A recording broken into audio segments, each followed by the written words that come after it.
네, 안녕하세요. 노동연구원 홍정리입니다.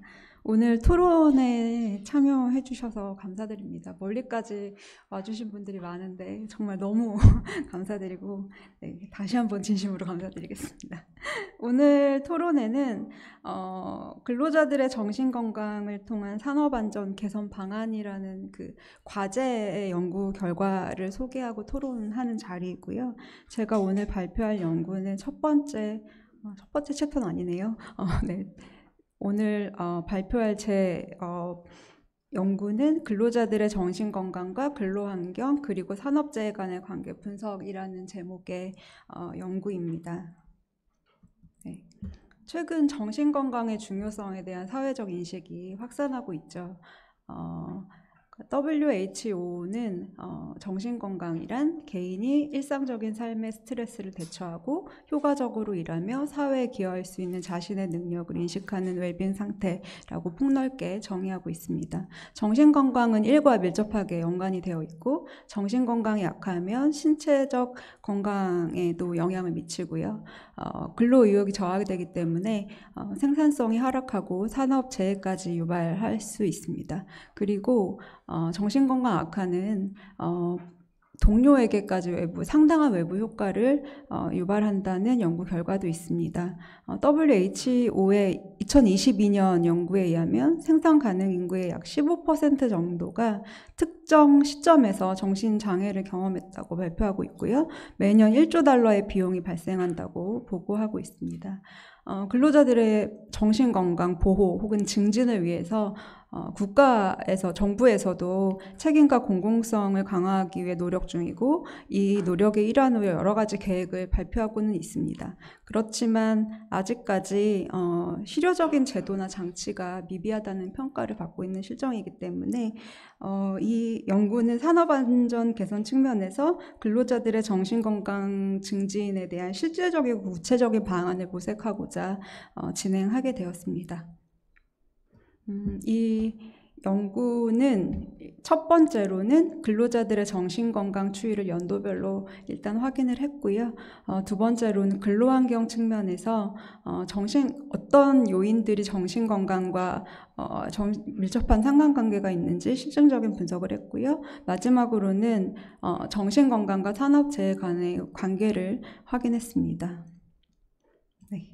선행 연구는 우선 산업안전을 주제로 한 연구는 대부분 물리적인 작업 환경 그리고 근로자의 신체적 손상 측면에 치중이 되어 있고 우울증, 근로자의 우울증이나 스트레스 등 정신적인 건강 측면에서 접근한 연구는 상당히 제한적입니다. WHO의 2007년 연구를 보면 작업장의 물리적, 화학적, 환경적 위해 요인이 근로자의 여러 가지 신체적 손상과 밀접하게 연관이 되어 있다고 보고하고 있고요. 비교적 최근에 직무 스트레스나 우울증 등 정신건강 측면에서 분석한 연구들도 있습니다. 그렇지만 해외 연구에서 나온 대부분이 해외 연구이고요. 국내에서는 많이 부족합니다. 국내 연구는 많이 부족합니다. 주로 직업환경의학 쪽에서 분석을 많이 하고 있기는 한데 지표의 추이를 파악한 정도에 머물러 있다고 보시면 되겠습니다. 네. 그러면 근로자들의 정신건강 추이를 살펴보겠는데요. 자료는 지역사회건강조사라는 자료이고 매년 발표가 되고 있고요. 한 10만 명 정도 샘플이기 때문에 추이를 보기에 적합하다고 생각을 합니다.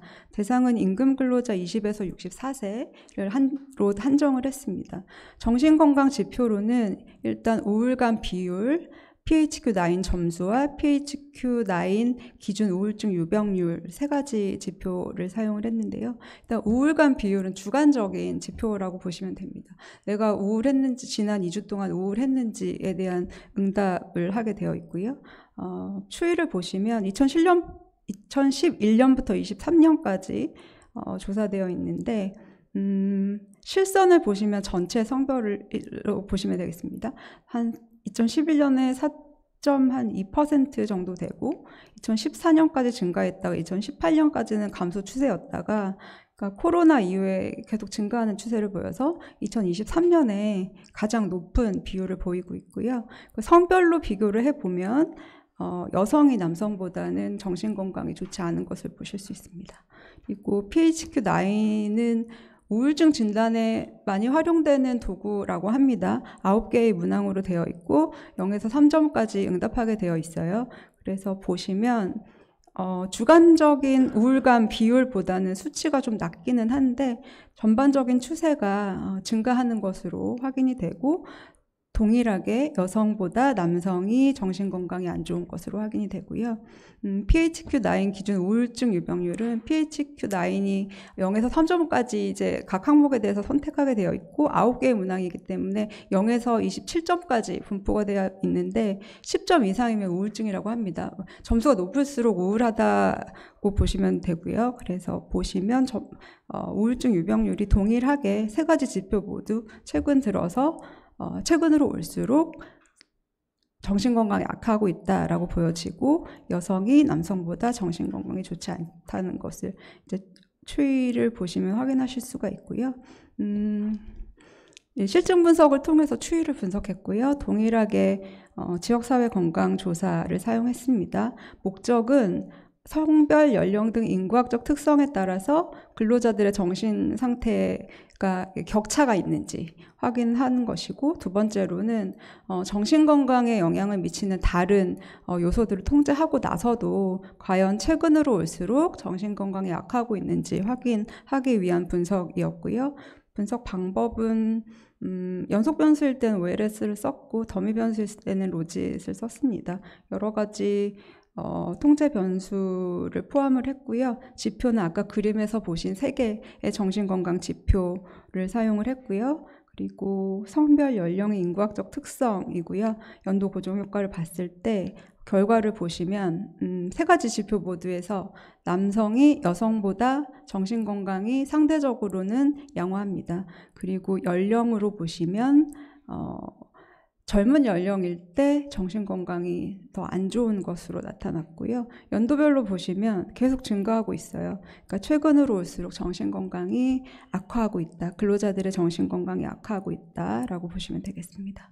네, 분석 결과를 다시 요약해서 말씀을 드리면 남성이 여성에 비해서 정신건강이 상대적으로 양호하고 연령이 높을수록 정신건강이 상대적으로 양호하고 전반적으로 시간이 흐를수록 정신건강이 악화하는 추이를 보인다라고 보시면 되겠고, 요약해서 말씀을 다시 드리면 여타의 요인들을 통제한 이후에도 인구학적 특성에 따라서 정신건강의 격차가 나타나고 전반적으로 근로자들의 정신건강은 시간이 흐를수록 악화하고 있다라는 것을 보실 수 있겠습니다.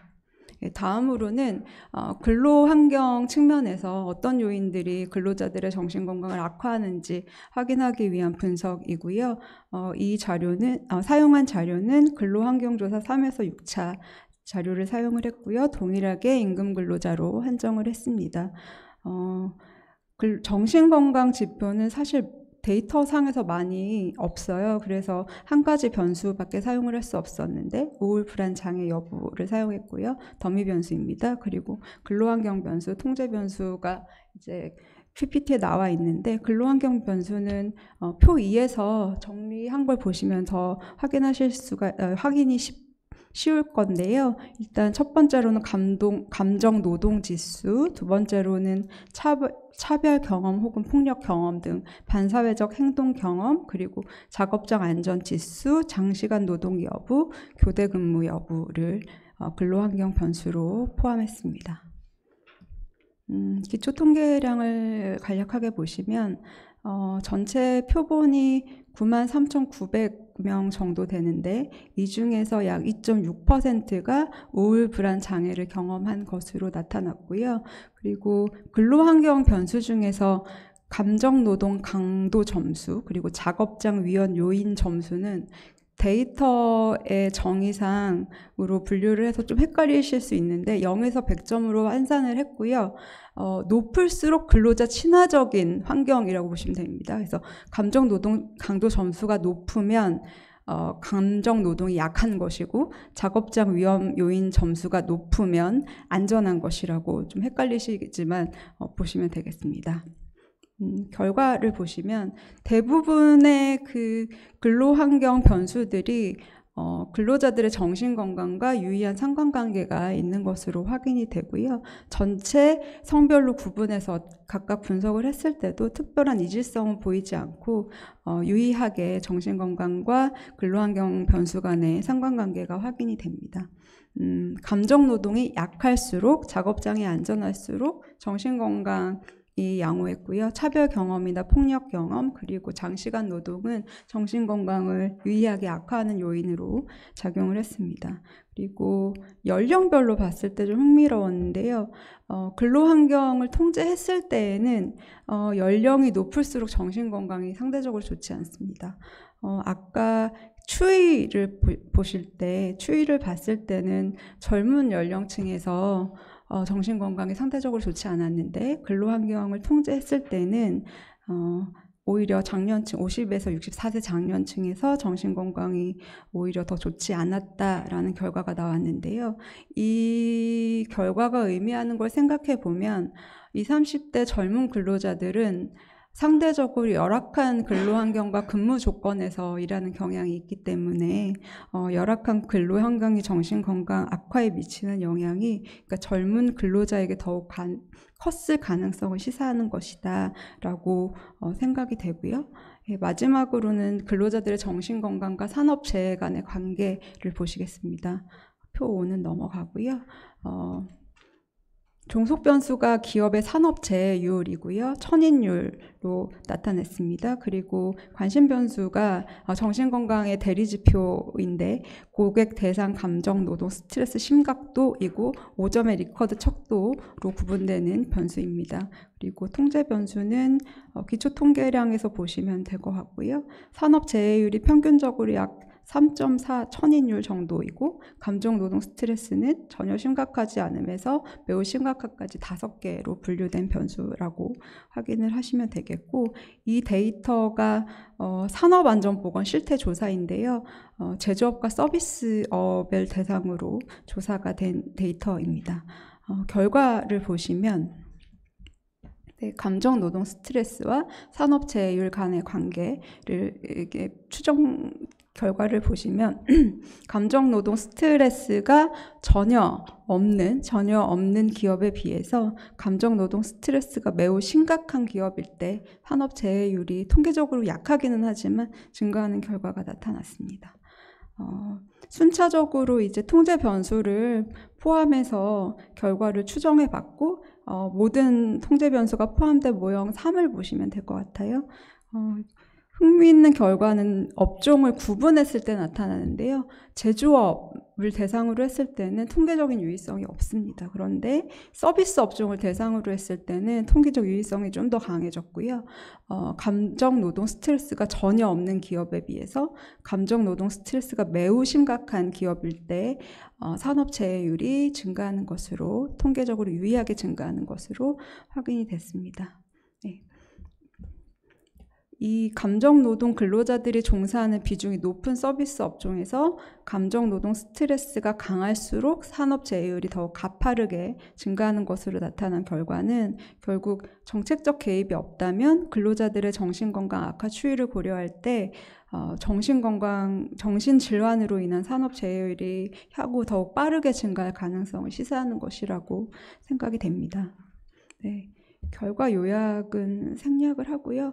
이 연구는 사업장 내의 물리적, 화학적 위험, 노동의 양적 강도, 사회 심리적인 요인 등 다양한 측면에서 근로 환경을 개선하는 것이 정신건강을 증진하는 데 유용한 메커니즘이 될 수 있다라는 증거를 보여주는 거라고 생각을 하고요. 더 나아가서는 근로자들의 정신건강 증진이 산업재해를 줄일 수 있는 효과적인 방안임을 시사한다라고 생각을 합니다. 네, 오늘 발제는 여기서 마치겠습니다. 감사합니다.